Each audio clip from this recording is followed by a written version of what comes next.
Hello, everyone, and welcome to another BarMax webinar. My name is Brandon. I am a BarMax bar exam tutor and instructor. Just so you know who I am, I took the bar exam in February 2011, back when it was a 3-day exam and when you actually sat in a room with other human beings to take the exam. I graduated from UCLA School of Law about a few months before that. So that's me. But today, what we're going to do is to provide you the extent of the information that we have on the October bar exam, which is the first time in history that the California bar exam is going to be an online at-home exam. So obviously, because the bar exam has never been an online at-home exam before, there are a lot of changes.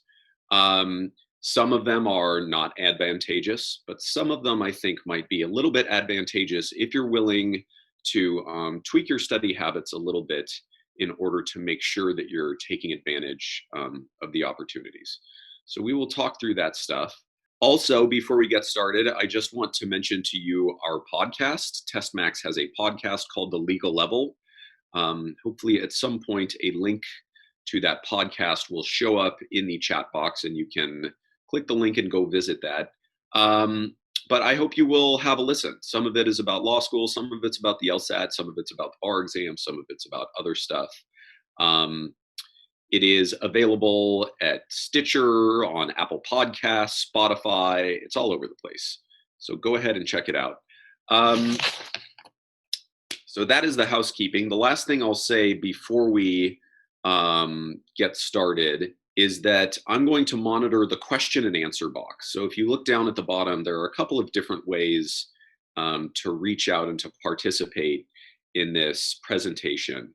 The chat box, which is different than the Q&A box, is where you should direct questions that are not related specifically to the online bar exam of October.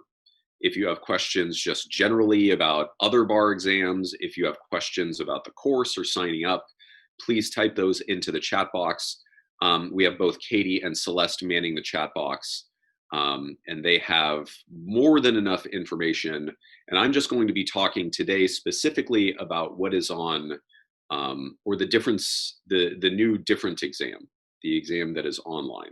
I see we already have a few questions in the Q&A box. And why don't I just, one of these I can answer very easily. So Margaret is asking, I'm a full BarMax member. Will an updated study schedule for the bar exam be issued? I can't find it. If it has been issued. You do have that. And so that's probably a question that you could type into the chat box as well. But if you re-download your welcome packet, that new study schedule will be in there.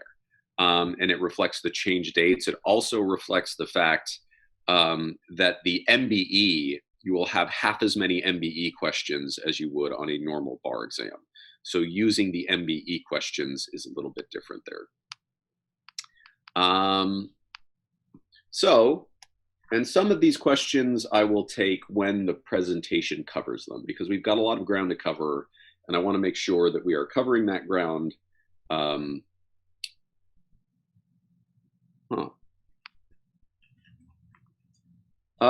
Anyway, so let me bring up the presentation and we will get started. But first I have to share my screen with you.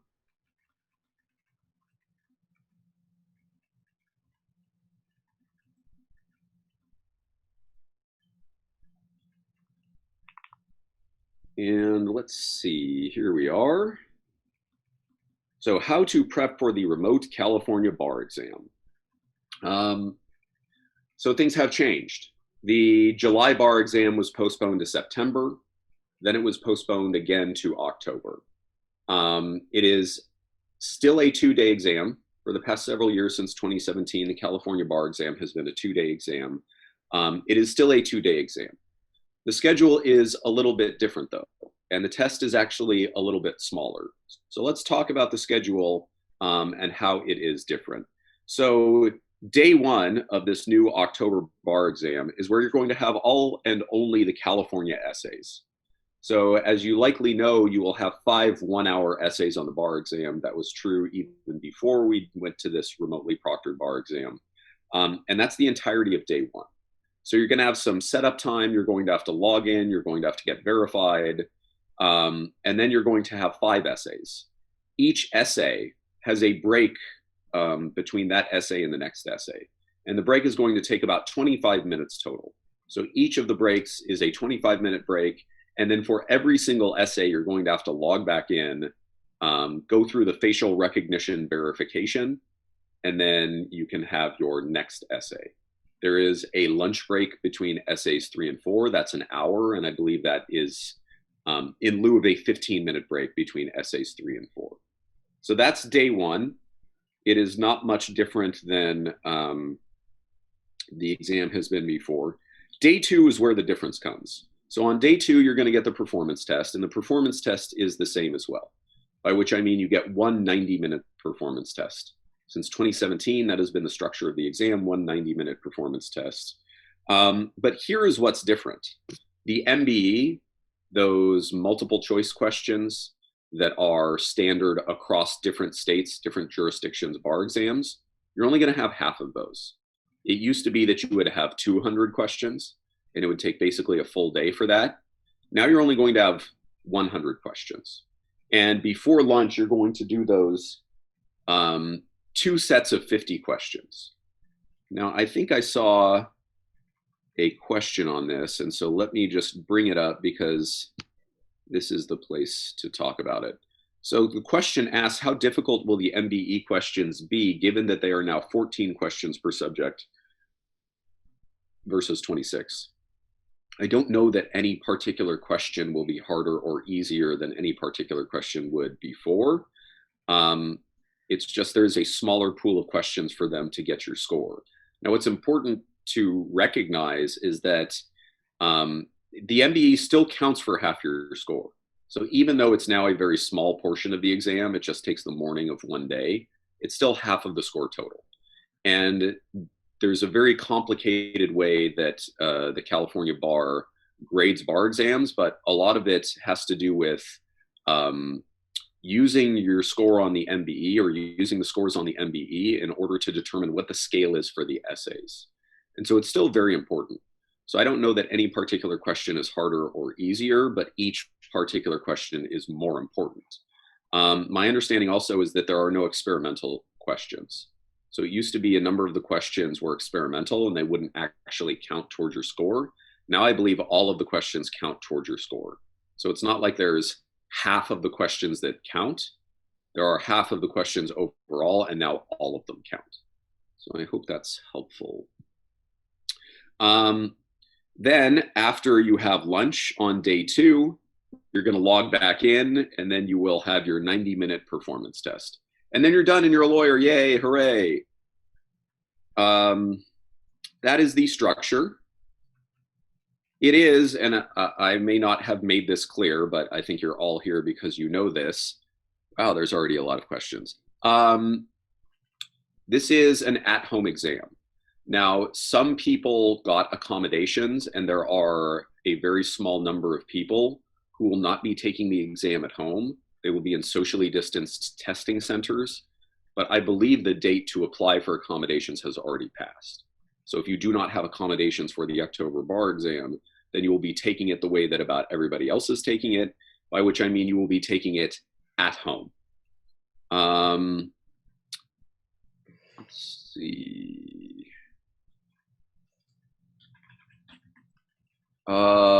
Let me just answer this one. Sage asks, do you think the October bar exam may be canceled? I've heard many rumors. Thanks. I do not think it's going to be canceled.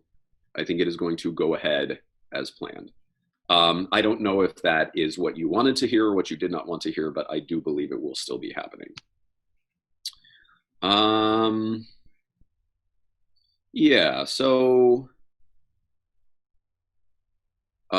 let me answer this one too, because this was part of it. How many questions are non-graded?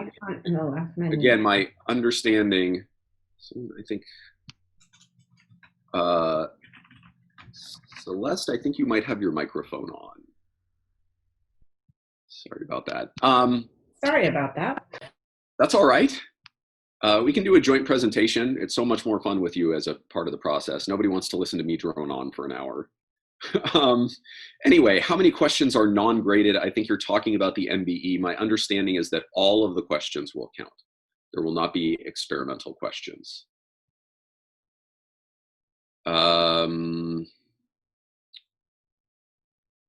Yes, okay, a couple of these I can answer in just a little bit. So let's talk about the technical requirements, what you need to take this exam. You must have a laptop computer. You cannot take this on a desktop computer. You cannot take it on a mobile device like an iPad or your phone or anything else. The exam must be taken on a laptop. And the laptop must meet these and a few other technical requirements that I am too much of a computer dummy to understand, but I can point you to those technical requirements. But these are the basic requirements, and I think if your computer meets these, it will likely meet the other ones, which are about like RAM and hard drive and stuff like that. But if you're worried about your computer not meeting those other requirements, RAM, hard drive, those kinds of things, make sure to visit the ExamSoft site. And you're going to have to visit the site anyway, and you're going to have to take a mock exam anyway. So in the very near future, you will be visiting ExamSoft and getting comfortable with their software, with the milieu in which you are going to take the exam. So you must be on a laptop, and you will be monitored. And I know this sounds creepy, but you, for the most part, will not be monitored live. Instead, your performance is going to be recorded. And in fact, for a large chunk of the test, you're not going to be connected to the internet. So it's not like somebody is going to be watching you. But your performance will be recorded, and it will be subjected to artificial intelligence review. I'm not sure if they're going to have a human being review every video. That I have not heard. But if there is an issue that is flagged by the AI, then your performance will be reviewed probably by a human being to see if whatever issue the AI flagged is a problem. So I had a question about this way up at the front, and let me just answer it. And I'm not sure that I know the answer to this, but I want to get it out here. The question is this: I read that AI will track our eye movements to see if we go off screen. I have to look at the keyboard to type, unfortunately, but that's what I'm dealing with. Will I be disqualified? So the AI will be tracking you. I'm not sure if it's tracking eye movements, if that's what it's doing. But what you're going to have to do is to show that you have nothing in your room. And my understanding is you're going to have to take your laptop and sweep the entire room to show that nobody is in there and that you don't have any materials that you can't refer to. And so I can't guarantee that you won't get flagged, but I think once you get flagged, if a human just sees that you're looking down at your hands to type, then I really doubt they're going to disqualify you for that. I think they have to have some reason to believe that you're cheating, that you're looking at something you shouldn't be. And so if you're just looking down at your hands to type, I don't think it's going to be a problem. Again, you might get flagged, but I do not think you will be disqualified. I would be very surprised if you were. Right. So, like I said, you are going to be recorded. You must have a microphone to record your voice, or to record the sound in the room anyway. There won't be much voice. There will be a lot of clickety-clack typing. And I believe, although I didn't see it on there, I'm pretty sure that you need a webcam because they have to be able to see you. So make sure that you have those. Your computer must have one of the following operating systems. If you have a Mac, you must have OS 10, 10.13, 14, or 15. If you have a Windows computer, you must have Windows 10. I'm not sure entirely what these mean, but these are the versions that you can use: 1803, 1809, 1903, 1909. And you must have a minimum of 2.5, what is it, megabaud per second? I don't even know what that stands for, of internet upload speed. Now that is a very, very low number from what I understand. So I think as long as you have just about any internet access that doesn't include your, like dial-up internet, like they had way back when I was a kid, I think you're fine. As I was saying, as you're taking the test, your internet will be blocked. So it's not like somebody will be watching you. You will be alone. You will be cut off from the world. I know in the age of COVID, being blocked off from the internet is terrifying. But unfortunately, as you are answering the questions each time, your internet will be shut down. So you download the questions at the beginning of a session. That's when you'll have access to the internet. And then once you start on the questions, your access will be cut off. Then you must upload your answers. Obviously, you have to be connected to the internet to do that. And my understanding is that you can upload your answers as late as noon the day after the exam. But definitely follow the instructions that you are given by your proctor on the day of the exam and make sure to upload as soon as possible. Not only can you take a mock exam in order to see how the interface works, you must take a mock exam. So you'll be required to go to ExamSoft to download their software, to try it out, download exam files, a mock exam file.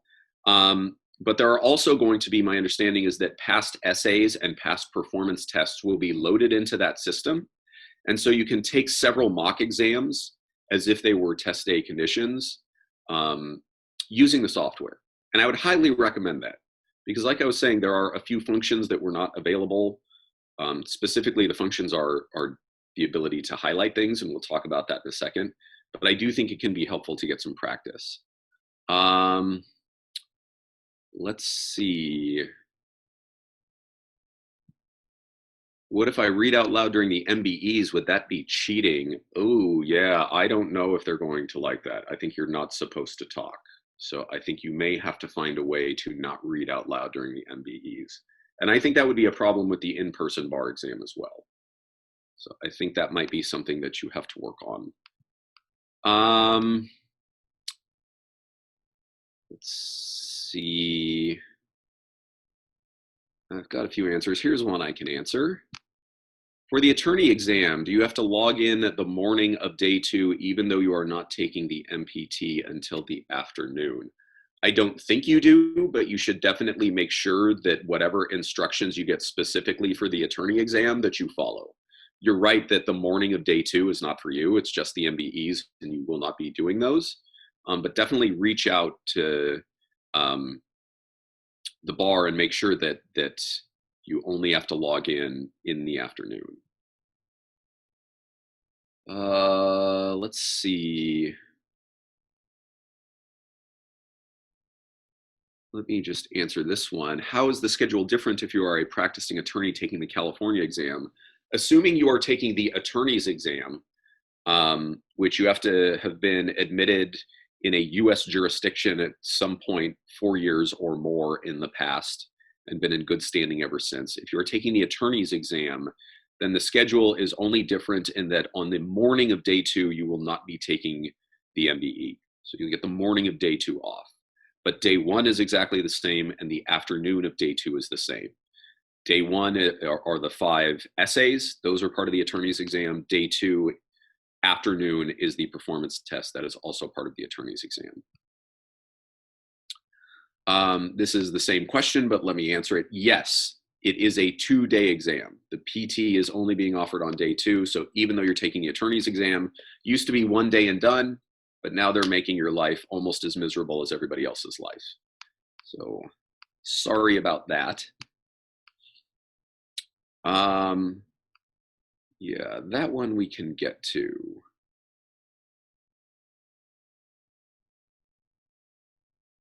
Let me answer this one. When you say at home, does that include other secure location with Wi-Fi that meets the rules, or they will actually track IP internet location?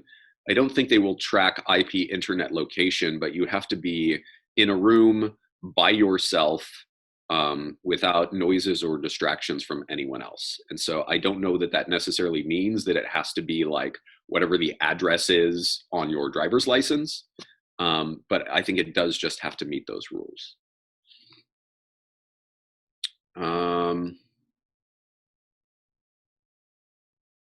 Let's see. There's a lot of questions, so let's move a little bit more through the presentation before we get to the rest of those questions. So let's talk about, oh, and I don't think I'm sharing my screen with you anymore, so I should probably do that.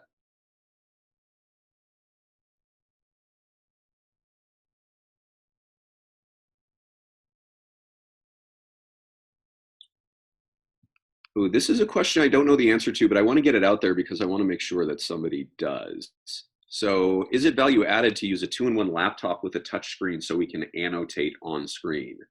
I don't know if that would be considered cheating or not. And so if that doesn't fit their requirements for a laptop, then you might get in trouble, especially if you are annotating on the screen when you're not supposed to be doing that. So I would definitely contact the bar and ask them if that particular machine is a usable machine on the exam.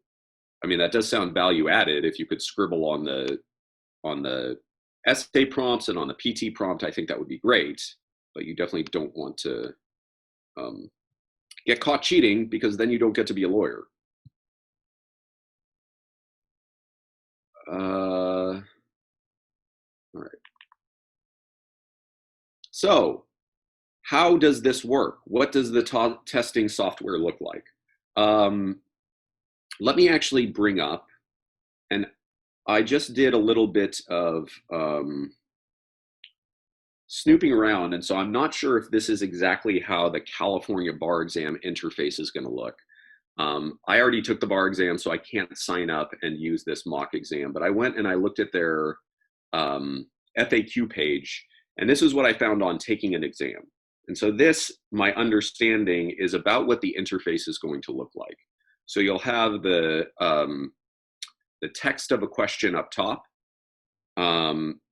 This I don't think is a bar exam question, but you'll notice at the right, you get a number of different highlighter colors. I know it looks like there are two reds there. I think one is orange and one is red, but the way it looks is that you get 5 highlighter colors. I don't know if it's that many highlighter colors for the bar exam, but you do get the opportunity to highlight. And so I think we should talk about how to incorporate that into your practice. So you get a number of different highlighters, and in all of the question files for the essays, for the MBE, for the performance test, you can use a highlighter. You can highlight the questions. That could be helpful, I guess, for MBE questions, although I feel like it probably won't do a whole lot for you. I think it's maybe somewhat helpful for essays, and we can talk about using it there. But I think it's going to be very helpful for the performance test, because the performance test is a lot of information, and keeping track of all of that information, I think, can be difficult. So we've talked, if you came to my attorney's exam presentation last time, or if you've gone to the office hours that Celeste has given in BarMax about the PT, you'll know that it's important to make sure that you're organizing the information that's in the library, which is where the law is, and that's in the file, which is where the facts are that are important. I think highlighting and having a convention for highlighting can help you to organize that information. And so we can talk a little bit about that. I'll actually bring up in a moment a PT, and we can talk about practicing highlighting. But I think it can be very helpful in tracking that stuff. So you can highlight in all of the exam questions. However, and very unfortunately, especially for the PT, you cannot cut and paste. It would be awesome for the performance test if you could just cut out a rule and then paste it into your answer, but you cannot do that. You will have scratch paper. So for all of the questions, you will have a digital scratch paper, and I'll talk about that in a second. For the PT, you will also be allowed to use physical scratch paper. But you cannot cut and paste from the essay or the PT prompt as much as you would like to.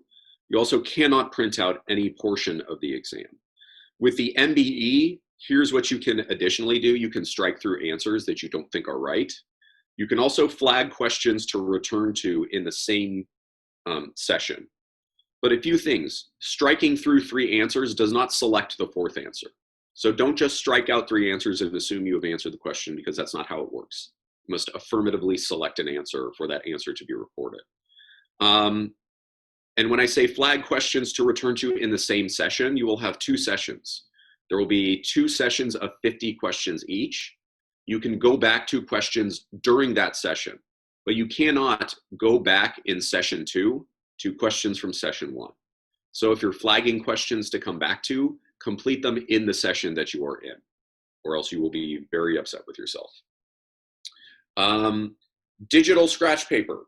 is available for all sections of the exam, for the essays, for the MBE, for the PT. The digital scratch paper holds up to 70,000 characters. My understanding is that's a lot. And what's nice is that you can cut and paste from your scratch paper into your answer. And so if you are, for instance, outlining in your scratch paper, and then you want to take that outline and fill it in as you're writing your essay, I think that's a great way to do it. So that is very helpful. Additionally, you get 8 pages of physical scratch paper for the performance test only. So afternoon of day 2 for the performance test only. And I think I got this question. And so let me find it, which was basically, I don't know where it is, but the question was, yeah, here it is. Any reason why bar administrators are allowing scratch paper for PT and not essays? I kind of don't know, because I think it could be valuable for both of them. My guess is that they're allowing it for the PT just because organizing your answer might be a little bit more complicated. But the thing about the PT, which my understanding is, and which seems like it's better than the essays, is that you will have on the PT, you'll have the file, well, not the file, you'll have the whole prompt on one side of the screen, and then you will have your answer on the other side of the screen. So it's not like you have to toggle back and forth between them. So why do they allow you to use 8 pages of scratch paper for the performance test and not for the essays? I don't know. I would think it would be both or neither.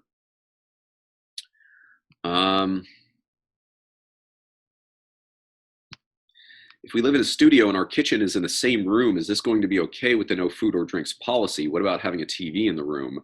Well, I would definitely, as far as the TV, I'm not sure, but with the food and drinks, I think as long as you put them all away, like put all the food in the pantry and the cabinet and the refrigerator, you should be fine. Just don't have it out. You're going to have to show your entire room to the camera. You're going to have to swing around your laptop and show the entire room. But I would definitely make sure that that stuff is away, and you might just want to take down your TV and put it in the bathroom or something, as bad as that sounds.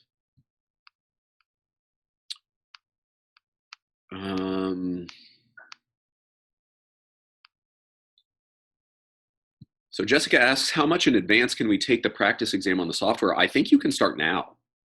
So I think you should start now, actually. Let's see.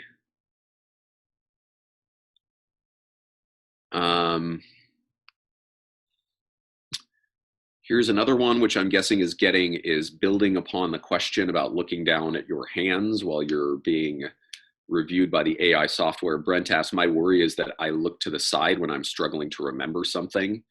Again, that may get you flagged, but I think they would have to see some kind of evidence that you're cheating. And if you're just looking to the side and you haven't gotten up or moved anything around, then I don't think it's a problem. You might have somebody, telling you that well, I mean, you won't be reviewed in real time, so I don't think it should be a problem. But what they're going to do is to make you, show what's in your room. And so if you haven't gotten up and gotten anything, then even if you're looking to the side as you're remembering something, it's not like there's anything to look at over there that's magically appeared. If they hear someone walk in, they might worry that, somebody has planted I don't know, some illicit materials there, but I think you should be fine. Yes, are we allowed to not use the keyboard of the laptop, but a keyboard plugged into the laptop? My understanding is that you can use a remote keyboard and a remote mouse, and I'm sure they can be plugged in, but they can also be Bluetooth. So yes, you don't have to use the laptop mouse or the laptop keyboard. This is the same question, but I'll answer it. Yes, you can use a wireless keyboard and a wireless mouse.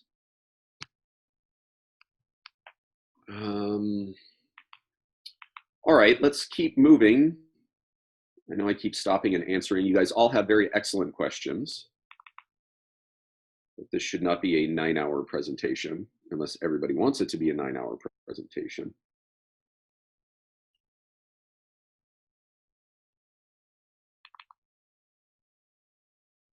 Right.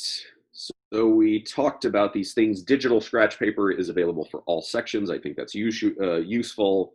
Physical scratch paper just for the performance test. You are also able to set up to 2 timed reminders in each session, and there will be a clock that's ticking down to when is the end of your session. So I think that's very helpful. We recommend students, when they are doing the essays, that they spend 10 to 15 minutes outlining, leaving 45 to 50 minutes for drafting your essay. So you might want to set a timer to make sure that you're moving from outlining to drafting in an appropriate time.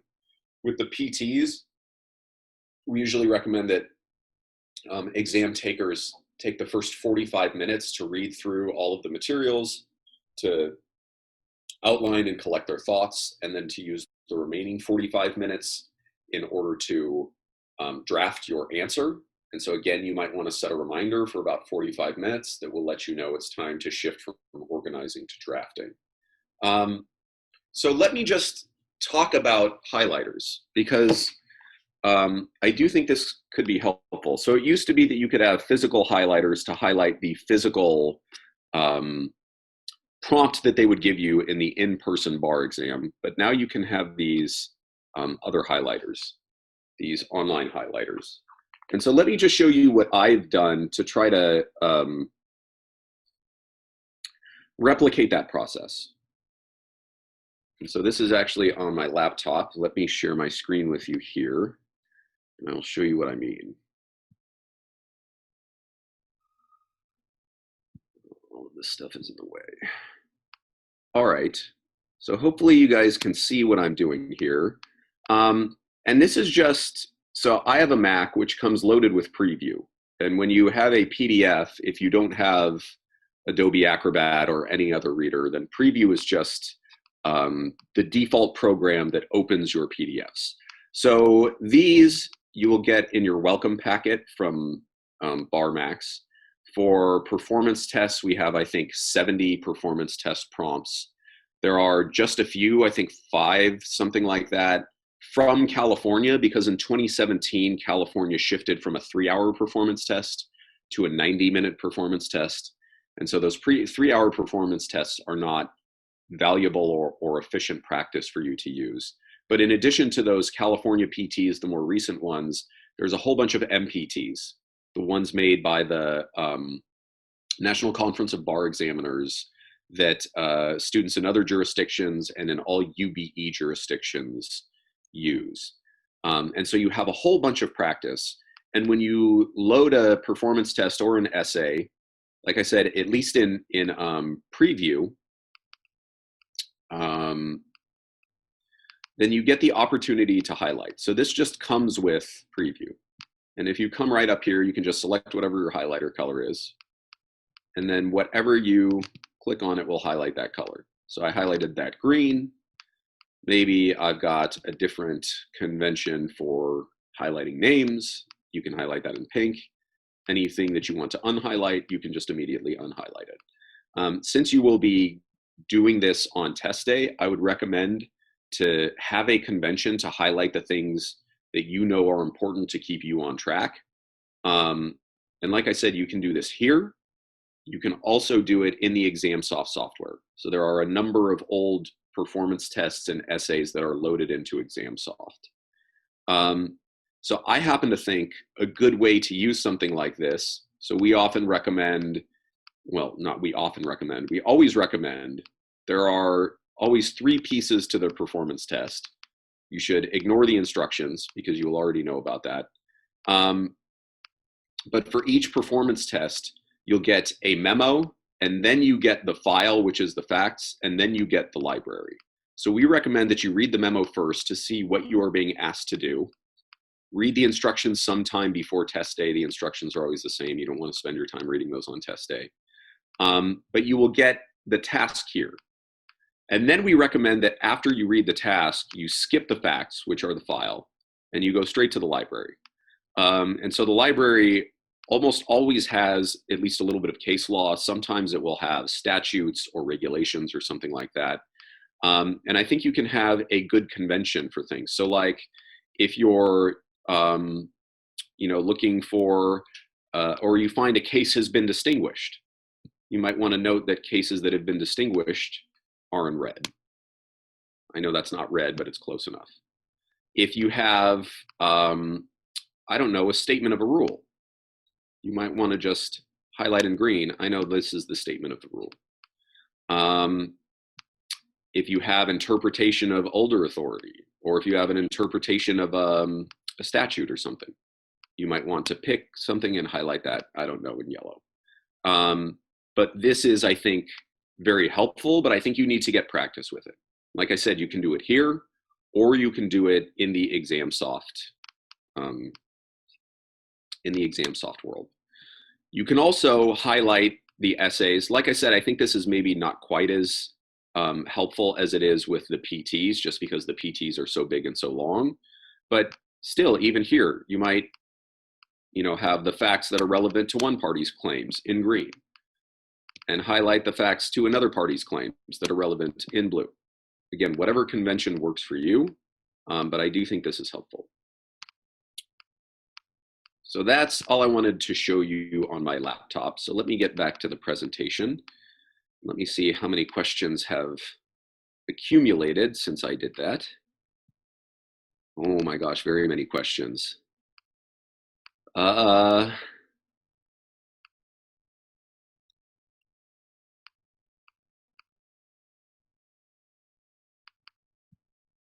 So Thomas asks, is internet blocked for my whole family? I have children at home. No, I believe it's just blocked on your computer. So I think it's blocked at your computer, but I don't think that it will be blocked for the rest of your family. You should make sure, and I have a child and I know that they don't always follow instructions to the T, you definitely need to make sure that they do not come and bother you or make noise while you are being recorded taking the exam.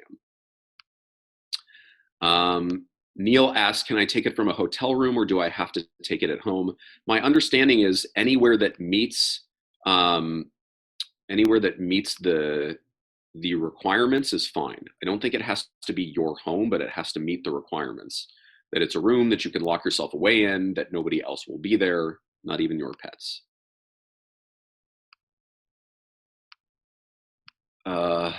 Oh, geez, I don't think we have to go this far. So Lucy asked, should our room be completely empty of paintings, pictures, and decor? No. I think you can keep your paintings up. What about a treadmill? I think that's fine. I have drawers in my desk. Do they have to be removed? I don't believe so. But if they catch you opening them during the exam, then you might be in trouble.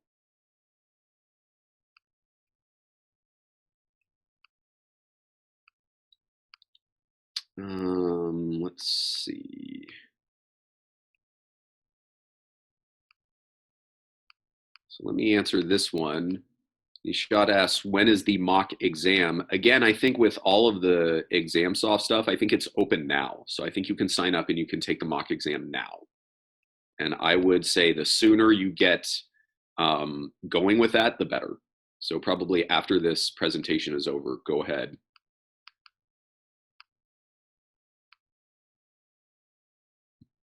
David asked, does the microphone have to be external? Is the one built into the computer sufficient? I'm pretty sure the one built into the computer is fine.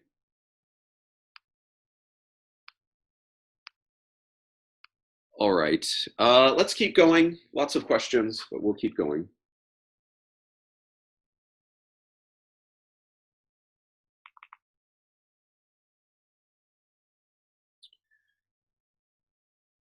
Alrighty, here are the rules. So hopefully this will help answer some of those questions. I know everybody is nervous about getting flagged for cheating.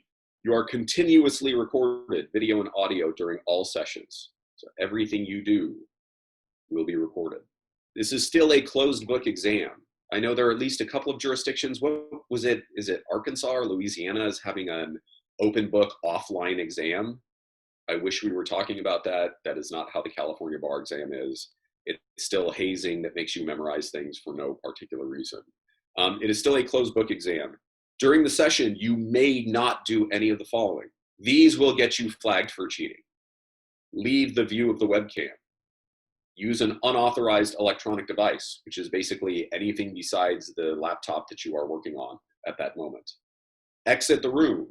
Have others, even your pets, in the room with you.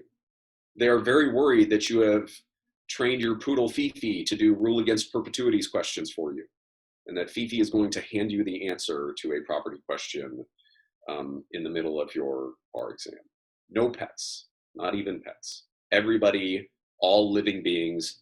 Actually, I take that back. I'm sure houseplants are fine, but all pets must be out of the room. Prohibited items, cell phone, food, beverage of any kind. You cannot even drink water. Like I was saying, you're going to have a lot of breaks. On day one, you have a break between each essay, and there are 5 essays, so you'll have 5 breaks. During day 2, there's a little bit less of breaks. There's a break between the first and second set of MBE questions. Then there's a lunch break between that and the performance test. And you can eat and drink during any of those breaks, but do not eat or drink during the exam. Allowed items, and there's not a lot of them. 1, coverless pillow or cushion, external keyboard or mouse. So like we were talking about, yes, you can use an external keyboard, you can use an external mouse, they can even be Bluetooth. They don't have to be plugged in. All right, I saw some questions about scoring. So let's just talk about scoring quickly. Scoring has not changed much since they made that permanent drop in the passing score. So earlier this summer, California Bar decided to permanently drop the passing score to 1390 out of a possible 2000, down from 1440 out of a possible 2000. What you may notice is that for the total amount of points available on the exam out of 2000, a drop of 50 points in the passing score is pretty small. It does not change a lot. It does make the exam marginally easier to pass. I would certainly hope that we'll see some higher percentages of passing. The pass rate in California has been just abominable lately. It's not to say anything about you guys taking the exam. It's to say something about the exam and whether or not it's too hard and screening out too many people. But the passing score is dropped, and it will stay at 1390 permanently, or at least until they have another meeting and decide differently. There are no, and they were considering this for a while and they said no, there are no retroactive 1390 plus passes. So all the people who scored 1400 on a bar exam before and failed, even though they would pass with that score now, you cannot get a retroactive pass from the California Bar. Bummer. Even though there are less MBE questions, the weighting is still the same, meaning that half of your score is based on the MBE, half of your score is the written exam, the essays and the performance test. So your performance on the MBE is very important. Each question is very important. There used to be 175 scored questions, was my understanding. Now there's 100. And the way that the California portion exam is weighted is that it's weighted on the basis of how people do on the MBE. So it's still very, very important. Although you should always practice like test day, and now you don't have to take full 200 question test day practice exams, which is helpful. Results, when are you going to get them? Right out the door? Mid-January, a long, long way away. They're going to make you wait and bite your fingernails and sign up for the February bar exam before you ever get your results from this exam. I wish they would get to you more quickly, but they will not. Let me just see if we have any questions that were on those topics. So Florence asks, I will have my windows closed, but I cannot control outside noise. I hope if people are making noise, this won't be an issue. I mean, if it's people outside of your home, I know that you can't control it, but that outside noise may get you flagged, just so you know. Nishad asks, is there a gap between the 2 MBE exams? I believe there's a 15-minute break. Don't hold me to that, but I think there's a 15-minute break between the 2 MBE sections. Having a completely empty room is very challenging for many, I'm sure. What about posters on walls, bookshelves? I think those are fine. Just do not have any food. Do not have books out like on the table with you. Although you may want to take the written materials and put them somewhere else. I don't think you have to move the bookshelves. As infuriating as this might sound, you might want to put the books elsewhere. just because those are written materials and you're not allowed to have written materials with you. But I think the posters, things like that, I can't imagine that that's going to get you flagged.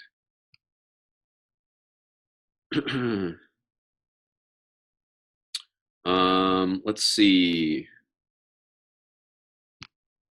During the break, you can leave for 15 minutes and be back before the 10-minute AI thing, or do you have 25 minutes to leave? I believe you get 15 minutes for break, and then you need to use that 10 minutes to log in. So do not be out of the room for 25 minutes. Rooms in my place have no doors. Is that okay? I don't think it is. I think you're supposed to be able to shut the door. And so you might want to think about a different room at your place or some different arrangement. But I do believe you have to shut the door. Some of these questions are same. Chris asks, all PDF, no copy and paste. You can copy and paste from your scratch paper to your answer, but you cannot copy and paste from the prompt. So like the essay prompt, you cannot copy and paste from it. The prompt for the PT, the task memo, the file, the library, you cannot copy and paste any of that. This I don't actually know the answer to. So do you know what will be the second read bracket now that the score has been lowered to 1390? So it used to be if you were scored above a 1390 but below 1440, you would get a second read to make sure that you had gotten all the points that you were entitled to. I'm guessing that there is still a score that triggers that second read, but I do not know what it is.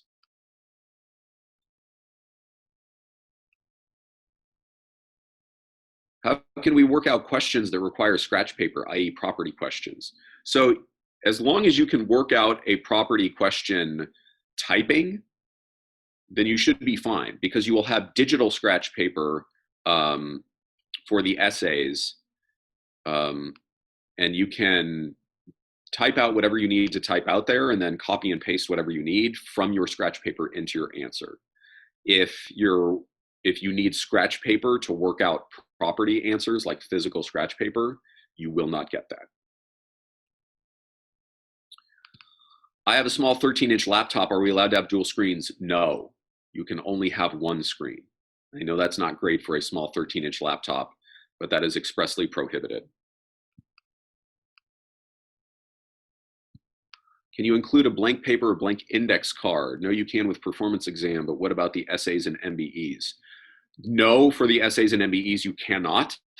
And as far as a blank index card, I don't think you can have that for the PT either. I think you can have 8 sheets of blank paper. That's it. Lots of these are kind of the same.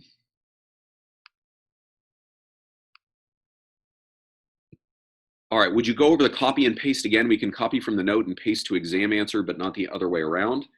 No, so here's what's going on, is you're going to get the prompt, which is in an essay, it's going to have the fact pattern, and then it's going to have a couple of questions. You know, what is plaintiff's claims? What claims does defendant have? That file that has the facts of the case and the questions, you cannot copy and paste from. You can highlight on it, that's it. Then you will have scratch paper and an answer file. So the scratch paper is where you work out your thoughts. The answer file is where you type out the answer that you're ultimately going to upload to submit as your answer.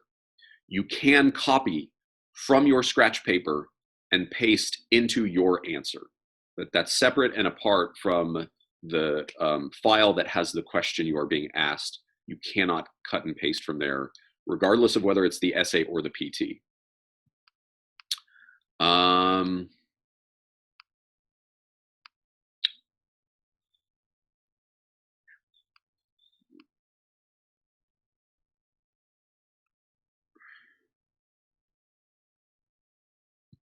So Sonia asks, please confirm it as your understanding as well that we are able to use a second screen during the PT session only. My understanding was that it was a split screen, not that you can get a second screen, but I may be wrong about that. So I don't actually have the answer to that question. My understanding was that you will have a split screen situation rather than 2 screens. So we might need to confirm that, or you might want to reach out to the bar and ask them about that.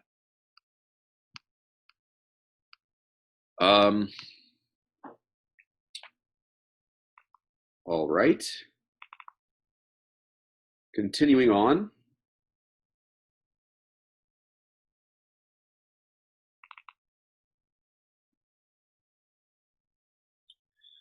So as far as prepping for this exam, I think we've talked about most of what has changed, or most of what should change about your prep, which is the difference between having that physical copy of the exam that you can write on, which is what you get in the normal bar exam, and having an exam file that you download and that you can highlight, but that you can do nothing else with. But as far as what is being tested and the range of things being tested, nothing has changed. And even though the big change is that there are half as many MBE questions, but like I was talking about before, they still count for as much of the exam. So it's not like you can lay off on your MBE practice regardless. So you should still be practicing MBE just as much as you were practicing before. PT and essays are the same. 5 essays, 1 hour each, one 90-minute performance test. Same. Nothing has changed. So I think you definitely should prep like test day. We've already talked about this a little bit, but you should start writing essays and performance tests in the ExamSoft practice application. I do believe it is open now, that you can start using it now. So as long as I'm correct about that, then you should start using it now. If I had not already taken the bar exam, I would have definitely signed up to see what features you get and what features you don't. So I'm not entirely sure, but I'm pretty sure it's open now. You should prep only with real questions. Lots of other bar prep companies make up questions, especially make up MBE questions. And I think that's a problem because they don't necessarily reflect what's actually going to be tested on the exam or how it is tested. So if you sign up for BarMax, or if you're already a BarMax student, you have over 180 California essay prompts, and you should practice with those. I talked about this when I talked about the attorney's exam in last week's presentation, but practicing for the essay and the PT is the same here as it was there. And I think it's important to practice in phases. And we'll talk about that in a second. But you have 180 essay prompts and 2 model answers for each essay prompt, and you should use those to the hilt. You should be doing a lot of outlining, and then especially as you get closer to the exam, outlining and writing full answers. Like I was saying with the PTs, there are now 90 minutes. We have a number of California PTs, and then we have a whole bunch of old MPTs. Well, not old, a lot of them are very new. But we have a whole bunch of MPTs. Those are the ones that are available on the Universal Bar Exam and in some other jurisdictions. Celeste has done a couple of presentations on writing essays and on writing PTs. They are available in the office hours section in BarMax, and they're super, super valuable. So I would definitely recommend that you take the time to look at those to learn how to study for this stuff. But the California PTs come with model answers, what your answer should have picked up. And so as you are either outlining or doing a full practice PT, you should definitely, after you're done, refer to those model answers and see what it was you missed, and make sure that next time you're not missing something like that. The MPTs, some of them have model answers, some of them have a point sheet. And the point sheet is just what the graders were given to grade the exam. And so it shows you what should have been picked up. It's not necessarily written in essay format, but it does the same thing, which is it shows you what you should have done. So every time you take a PT, or even if you're just outlining PT, you should definitely refer to the model answer or to the point sheet. Don't use the old 3-hour California performance tests. You're just going to be using up a lot of time for no reason. I had to take a 3-hour performance test. I had to take a 3-day bar exam. So I know you're all very mad about this online bar exam, but it could be bad in other ways, just so you know. With BarMax, if you're a BarMax student, you get up to 10 essay and PT revisions. So when you finish writing an essay or you write a performance test, upload it. Somebody will review your performance and tell you how to do better and how to get that passing score. And I think that's very, very important. So let's just talk about how you're going to be studying. And again, I don't think your study should be too much different because the stuff that's being tested is the same. It's just how you are executing on test day that has turned out a little bit different. With MBEs, you should practice in phases. So phase 1, you should do open book, by which I mean have your outlines with you and be referring to them and searching through them as you are doing the questions. So if you signed up for BarMax, you likely got the books delivered to you. And you can, if you're doing torts, for instance, you can, as you are doing torts questions, MBE questions, you can have the book in front of you. If you don't know what the rule is that governs the particular situation that you are being asked about, then look through your outline and find it, and then answer the question. And let me just bring up BarMax and I can show you where all of that stuff is. Let me get out of here.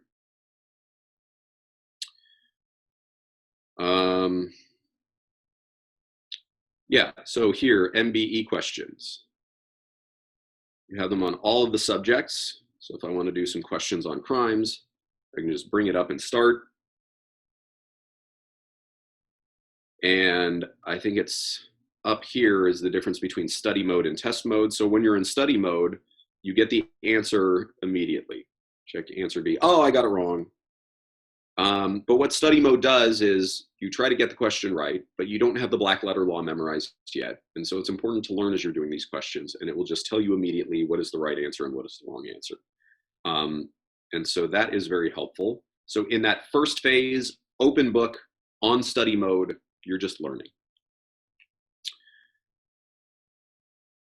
Phase 2, oh, and do it untimed. I also think it's helpful to redo missed questions.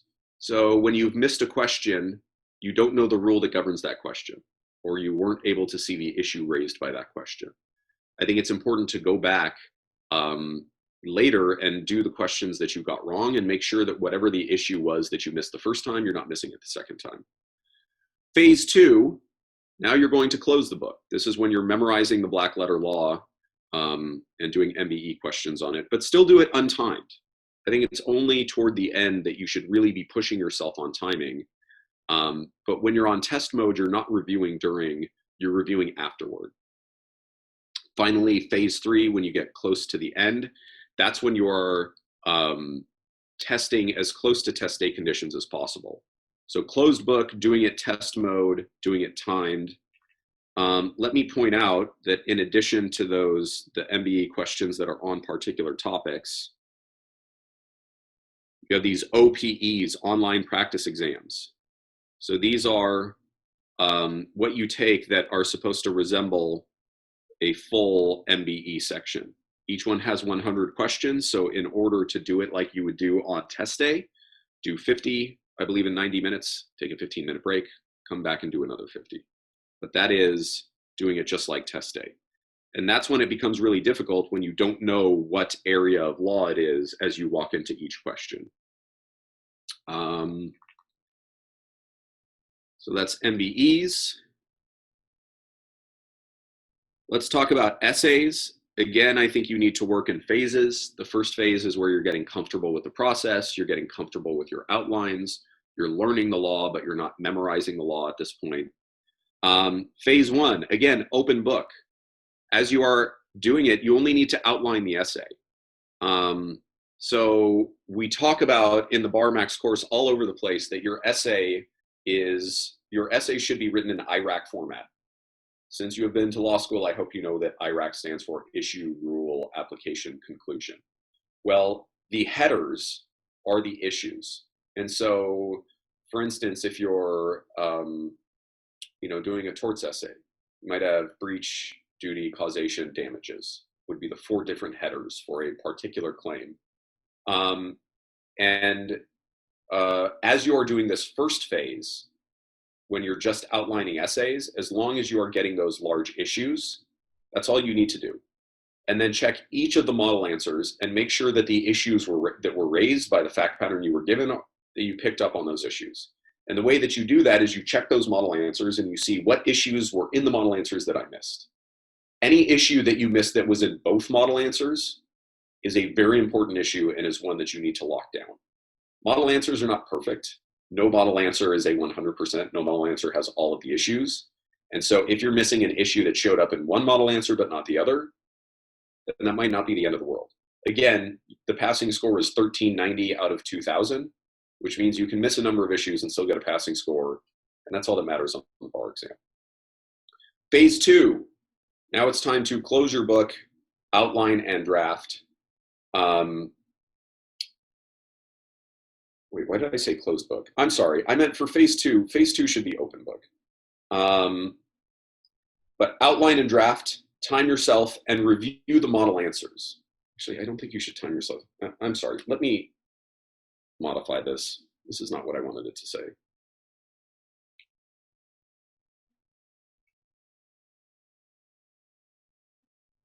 Phase 2, oh, man, what's going on here? Just going off the rails.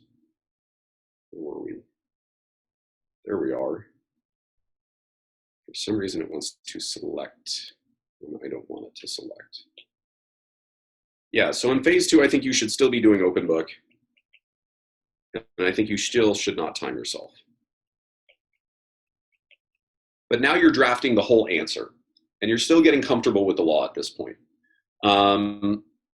These, I think, is helpful to, once you're writing your essays, feel free to upload them on BarMax and get a review. And then finally, phase 3 is test day conditions. Closed book. You should do your outline and drafting. Do it under timed conditions, by which I mean 10 to 15 minutes outlining, 45 to 50 minutes drafting the answer, and you're still keeping a running list of the missed issues. You are always learning more. You are always finding out what are your blind spots. Once you find out what your blind spots are, you address them, and you get better at the exam. PTs also in phases. Phase 1, outline only. Very often, the way that PTs work is that they're going to give you usually a broad outline in the task memo. They might ask you to answer 2 questions or something like that. And so that's the basis of your outline. And then very often the way that the law is organized in the library is what gives you the rest of the outline, is what forces you into a particular analysis to answer each of those questions.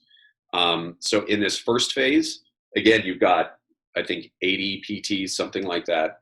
So you can do just outlining in some of these. Check it against the model answers or against the point sheet. Phase 2 is just like test day, only it is untimed.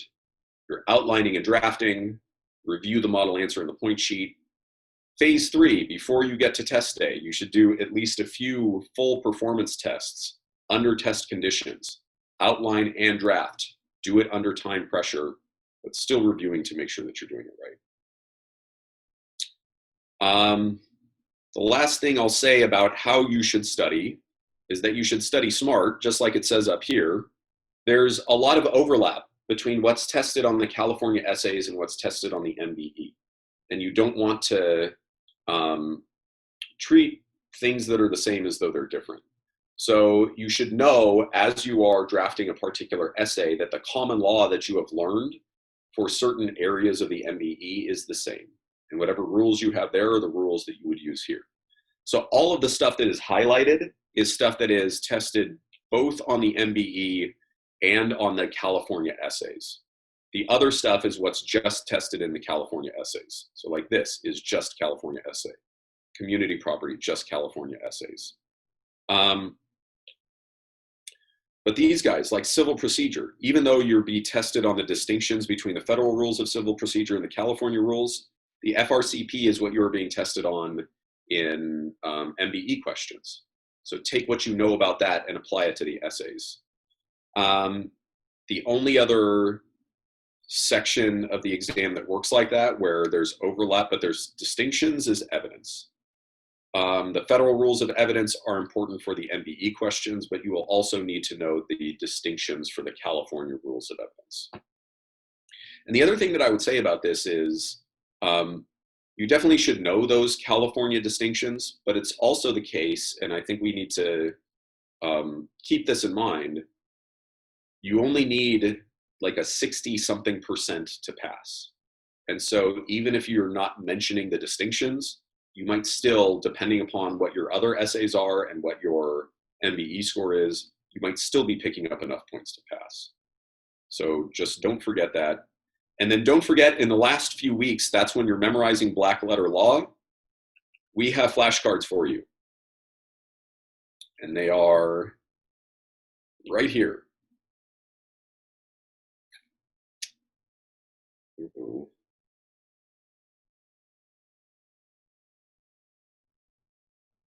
That's not coming up. Let me answer some questions while that loads. Let's see. So Thomas asked, with a point sheet, my essay gets points even if it's written a bit out of sequence, but covers all the points on the point sheet. Well, I mean, the point sheet is all the stuff that you have to cover. And so there might be, I mean, I don't know if I can give a yes or no answer to this question, because I think for the most part, if you're picking up all of the issues that need to be picked up, then you should help yourself. But there are also sometimes like a preliminary analysis that you might have to do before you do another analysis. And so in that case, if you write those out of order, you might not be doing it right. But it's just how the law is structured. Let's see. Oh, is this up yet?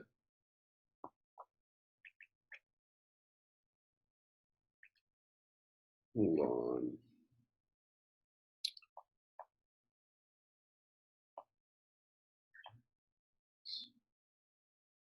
Oh, we'll come back to it.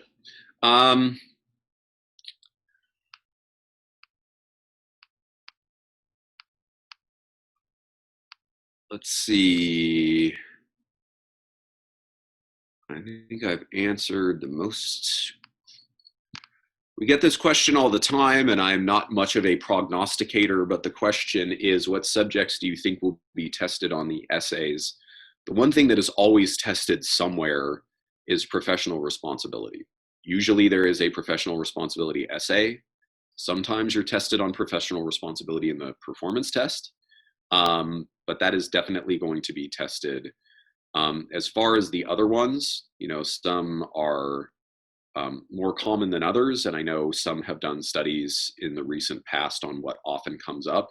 But I think what you can infer is that whatever area was tested on the last exam is less likely to be tested on this one, because they tend to cycle through.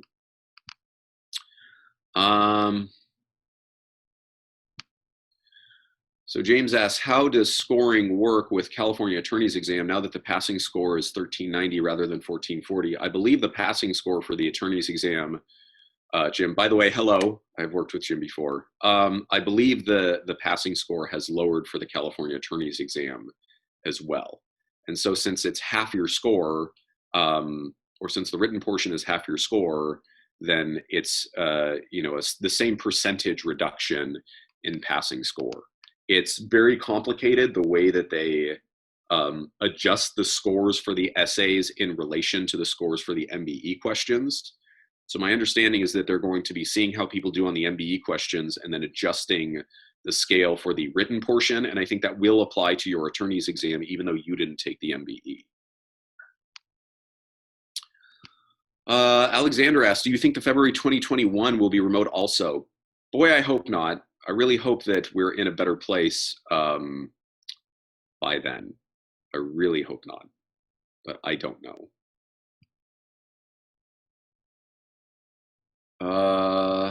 Let's see. Here, this is not a question, but I would like to share this with you. This is a friendly reminder that you must sign the acknowledgement and acceptance of the testing conditions that the California Bar emailed everyone by 11:59 p.m. on Friday, August 21st. If you fail to complete this document by the deadline, your application will be considered abandoned. Do not abandon your application.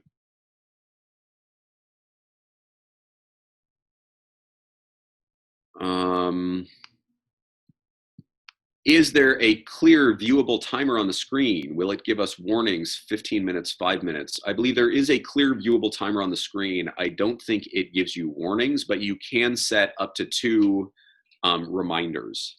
And so if you want a 5-minute warning, then you should probably set one of those as your reminder. Like I was talking about with the essays and the PTs, you should probably set a timer that will tell you when it's time to move on from your outlining to your drafting. With essays, that should be somewhere 10 to 15 minutes into the section. With your performance test, it should probably be 45 minutes into the section. David asked, for the 70,000 characters, do I just erase text to get new typing space? Yeah, I think you can do that. I think as long as there are not more than 70,000 characters at any given time, you're fine. And 70,000 characters is a pretty significant amount, I think. Is there any issue with doing the notes in the answer page and subsequently deleting instead of using the digital scratch paper? I doubt it. I have not heard that there is an issue with that. But you will get the opportunity to take a practice exam, and I would probably try it out. If that's the way that you want to do it, to just build in one file, then I think you should probably do that. Will we get an MBE exam? If you're taking the full bar exam, yes. If you're taking the attorney's exam, no. How do you strike? I believe there's a little button that you can just strike out an answer next to the answer. That's my understanding.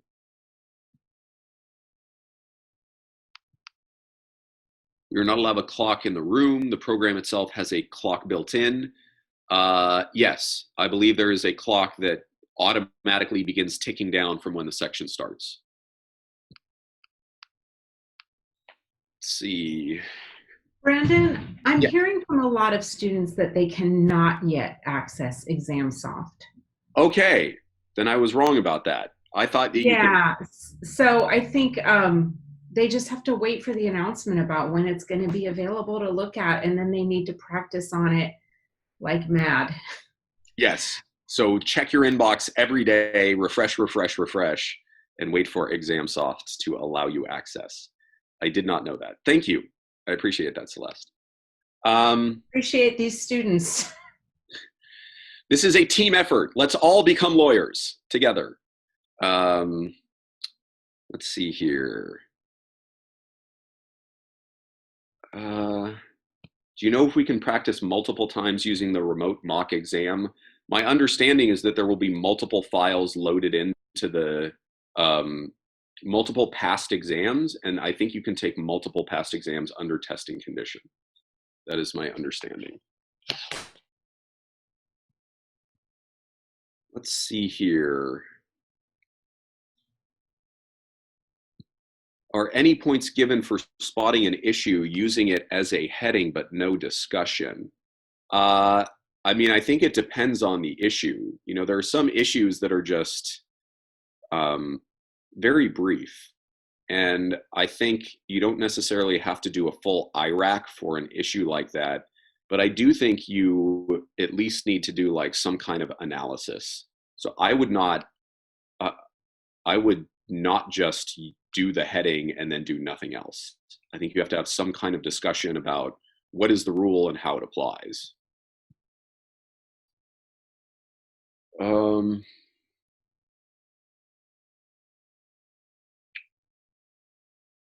Let's see. Some people say cheating will be possible, which will impact the passing curve. Do you think the integrity of this type of test is safeguarded? Wow, that's a tough question. I mean, I guess it's probably easier to cheat because you're not having a person in the room with you. But then again, you're going to be in view of the camera at all times. And so I would imagine that most cheating, unless somebody is very creative, will be caught, and those cheaters will not affect the curve. So I don't think that that's too much of something to worry about.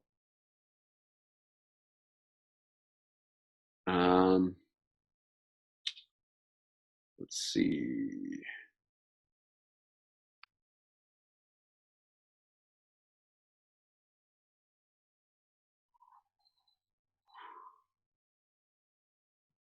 Do you think there will be a lot of issues with the essay and PT section since this is the first time taking it digitally, i.e. higher failure rate?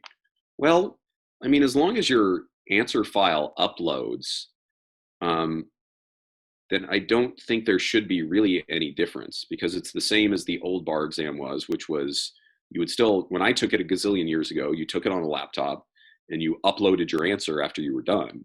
And so the only difference is in how you are viewing the information and interacting it before you type your answer.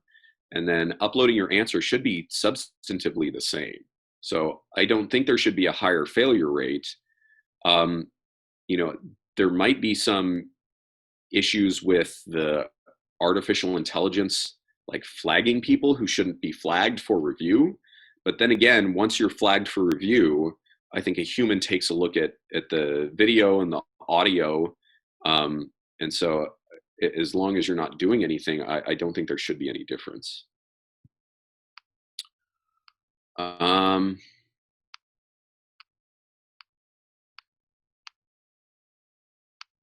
Let's see. If results will be released in January, will they allow those who don't pass to register for the February exam? Well, you should stick to whatever the deadline is. And I think the deadline for registration is probably before you get your results. I know that's not great. But the mere fact that they're holding on to the results for that long doesn't necessarily mean that they're holding open registration for that long. And so you should just check the dates and register for the exam. And if you pass, then you can cancel.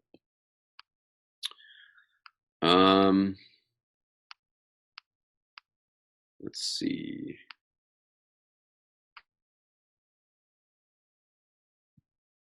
So Gloria says, so each essay is only 1 hour. It will shut us out of the essays if it's longer than 1 hour answer. Before we had 3 hours for the 3 essays and we could use them accordingly. Yes, each essay is its own discrete thing. You do one essay, then you take a break. You cannot work on that essay again after that. Let's see.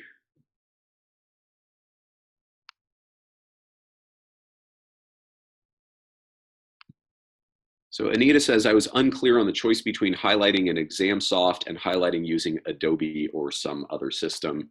Well, I would think that it's preferable to use ExamSoft because that's what you're going to be using on test day. I was showing how you could do it if you don't have access to ExamSoft. Now that I found out that nobody has access to ExamSoft yet, I think it's useful. So I don't actually have Adobe. I have Preview, which is just the generic program that comes with Mac to review PDFs. And that comes with a highlighting function on its own. I'm assuming since Adobe, if you're talking about Adobe Acrobat, that you have to pay for it, it probably has those features and even more. And so I just think it can be helpful to get that practice.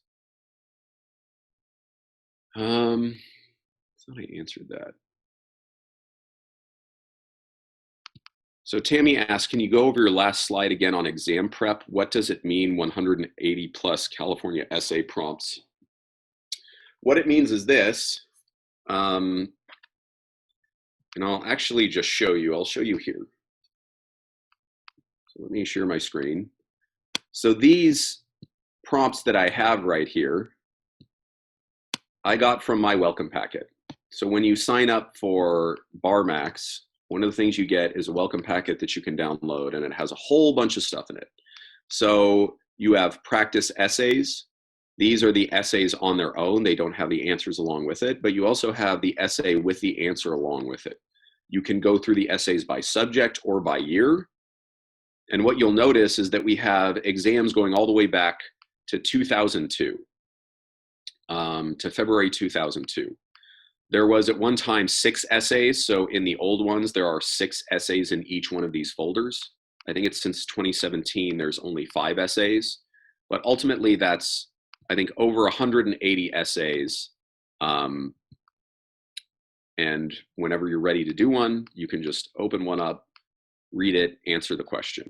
So that's what I meant by 180 plus California essays. What I meant by the PTs is in the same welcome packet. You have performance tests. A few of these are the California ones. February 2018, February 19, that's California. These three, July 2017, 2018, 2019, those are California. Those are all the PTs since California switched from a 3-hour performance test to a 90-minute performance test. All the rest of these are files of MPTs. And so, like in July 2009, there was an MPT, and you've got the MPT in the point sheet here. There are also model answers. And so if you're doing an MPT instead of a PT, you should definitely look at the point sheet and or the sample answers for that PT. But I think there's 75 or more of those. And so that's lots of practice. You can outline a whole bunch of them without drafting to get that initial practice I was talking about, and then still have plenty left to do full drafts on them. So I hope that answered that question.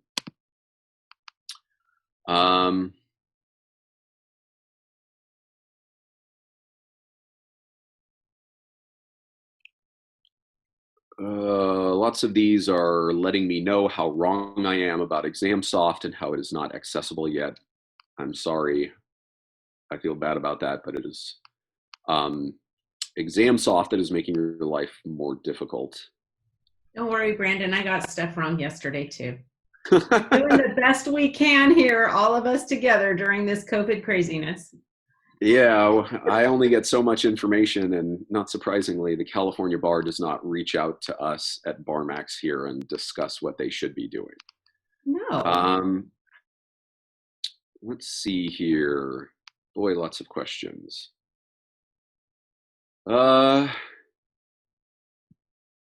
Any tips on how to properly transfer mapping diagramming on virtual scratch paper? I apologize if this has already been asked and answered. It's difficult because I don't think if you're, talking about anything besides what you can type out, I don't think you can write on your virtual scratch paper. You won't have like a stylus to write on it. So I think just whatever you could type into an answer sheet is whatever will go on your virtual scratch paper. The performance test, you will have regular scratch paper, physical scratch paper, but obviously you can't take that and load it into your computer anyway. So I wish I had better tips for this, but I actually don't.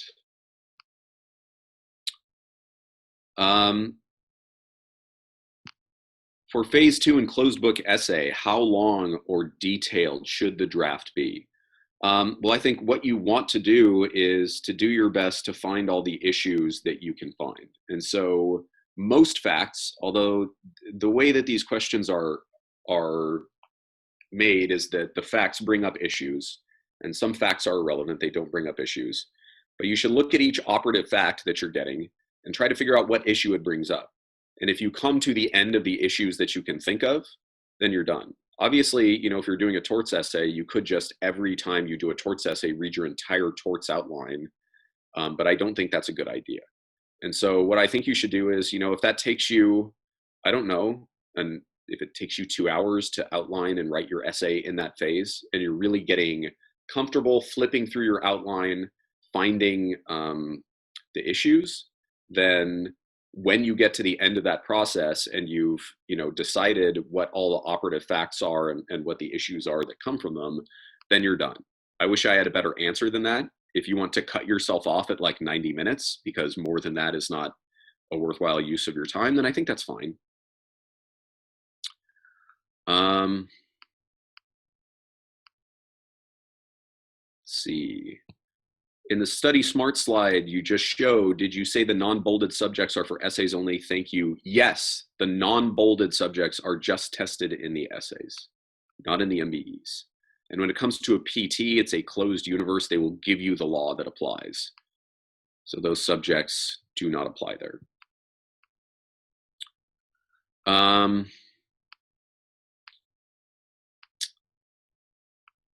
So let's see. Let me answer. There's a couple of questions on the same thing, which is when you know to switch phases studying. So how do we know to move on to phase 2 and phase 3 study methods? So let me just bring up the most recent calendar that BarMax created. And we can talk about that.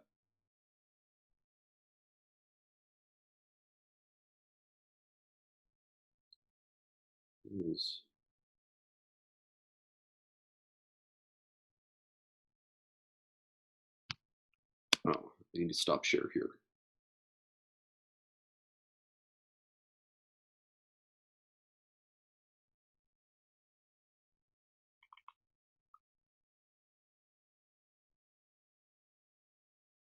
So this is the calendar for the October bar exam.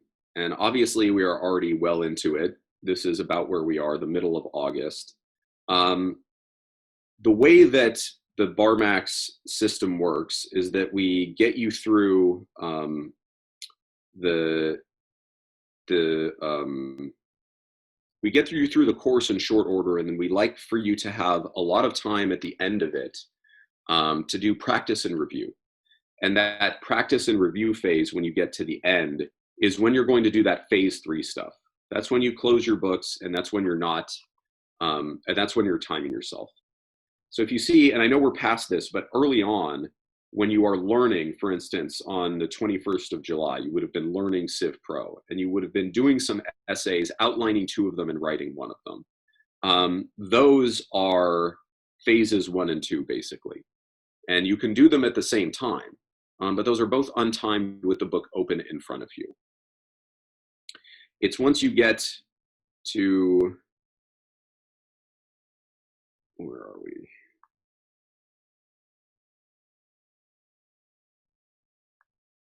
Yeah, so it's once you get here, begin final review. So we have this tagged at September 4th, which is not that far off, but that's when you're in that final 3rd phase, where you're not looking at your outline anymore. Instead, at that point, that's where you're doing closed book stuff. That's where you're timing yourself.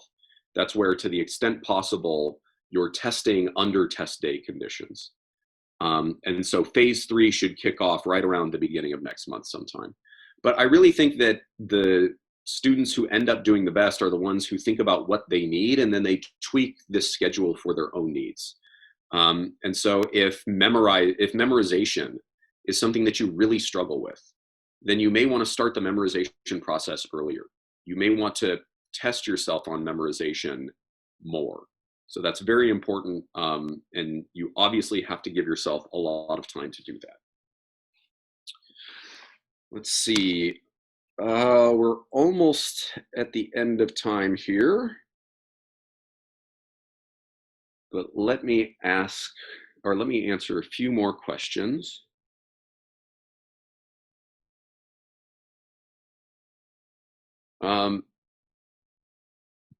This says there are no flashcards for the California only subjects. Will these be added? There should be flashcards for the California subjects.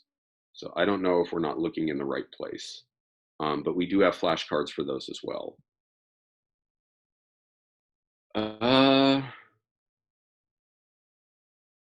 Let's see.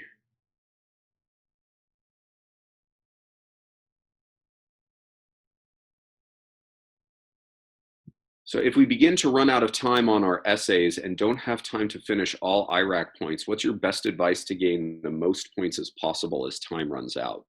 Well, I mean, that's tough, but I guess what I would say is that I think where the points tend to come are in the rule and the application, and especially in the application. So if all you have time for is to state the rule very briefly and then say here, blah, blah, blah, blah, blah, blah, blah, that's what I would do. The conclusion, I think, is less important. I do think it's important to have those headers because that's how the bar examinees know that you are getting the points. But that's something that you should have done early on. You should have all your headers in the outlining period. So if you're running out of time, then I think what you want to do is, to the best of your ability, brief statement of the rule, brief application as quickly as possible and as much as possible.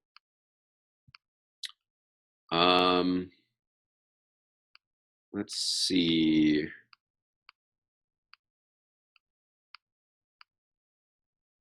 All right, let me just find 1 or 2 more questions.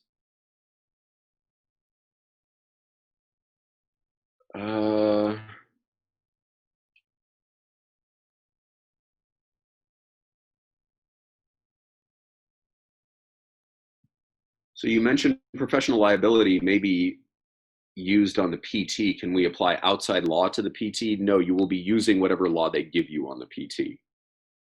So they will give you the professional responsibility codes. Um,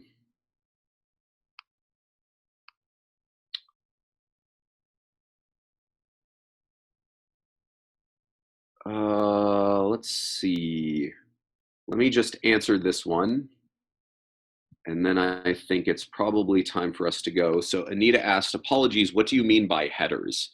Well, the way that your answer should be organized is that there should be headers probably underlined that tell the bar examiner where you are. So you might be doing a torts essay and you might have multiple parties having claims. And so with each one of those multiple parties, let's say, you know, the first one is, I don't know, some child who got hit by a car or something like that.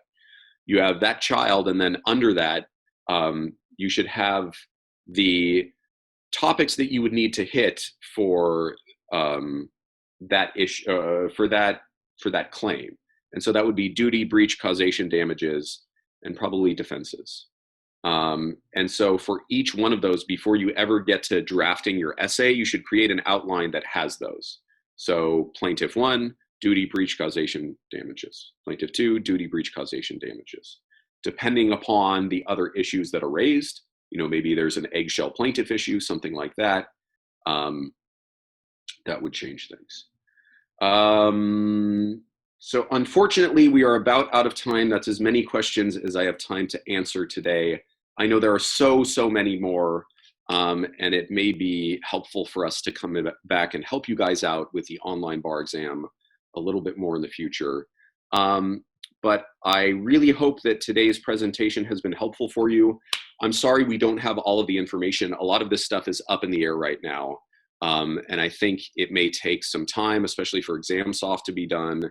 And then it will be especially important to see how the October bar exam shakes out. And we may have another remote bar exam in February, in which case we will know a lot more. So again, I want to thank you guys for showing up today. So if I do not see some of you guys again before bar exam time, best of luck. Study hard, work hard, and try not to let the online bar examination intimidate you. It is the same bar exam. Study hard, and you guys have got this. Thank you so much. Take care. Be well, be safe, be healthy. Bye-bye.